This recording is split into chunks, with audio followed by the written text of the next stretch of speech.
vous présente Guilhem Barraud, qui est donc archéologue du conseil départemental, du service archéologie du conseil départemental et qui a été nommé par la DRAC pour faire ce diagnostic, dont la prescription a été demandée par la commune de Baume-de-Venise. Pour vous expliquer un diagnostic archéologique, on travaille à la pelle mécanique, on fait des sondages d'évaluation pour voir quel est le potentiel archéologique sur un terrain. Bon, ici on sait déjà qu'il y avait un potentiel puisqu'il y a quand même des vestiges qui sont en élévation.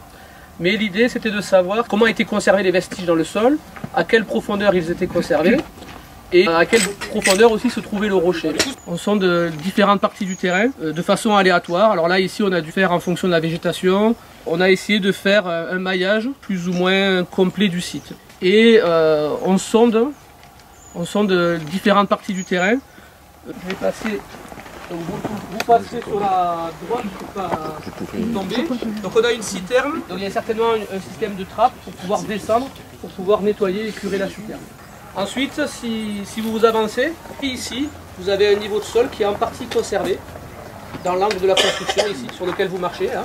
Par contre, lui, on va être obligé de reboucher, de le laisser sous terre pour pouvoir le conserver dans l'immédiat. On a dans ce secteur des maçonneries qu'on n'arrive pas encore à appréhender correctement et que malheureusement on marche actuellement en dessous de là on est sur le niveau et puis petit à petit ça a glissé en fait, ça s'est affaissé et on retrouve le rocher dans le sondage qu'on a fait ici que j'ai pas nettoyé, mais on a le rocher qui est juste là. S'agit-il d'un escalier ou on a l'impression qu'il y a un niveau de sol qui est un peu plus haut que le niveau qui est plus bas, donc s'agit-il peut-être d'un escalier qui permettait d'accéder à des étages supérieurs. On a le niveau de circulation qui est là, dans lequel donc, on a trouvé les céramiques qui sont encore en place, des charbons de bois, et puis on a le rocher qui est ici.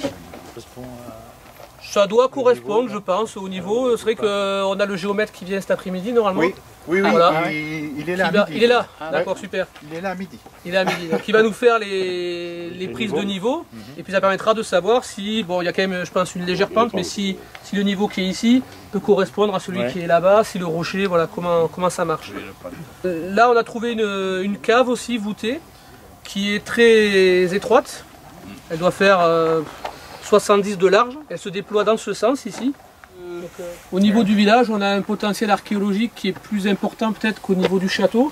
Alors on a trouvé très vite ici donc, un petit ressaut de fondation ou un petit retrait de maçonnerie qui pouvait indiquer la présence d'un plancher. Donc on avait pensé peut-être au départ qu'il y avait un plancher avec donc une voûte qui était quand même assez basse par rapport au plancher supposé. Et puis pour finir, une dalle et puis un seuil de porte devant le passage. Voilà.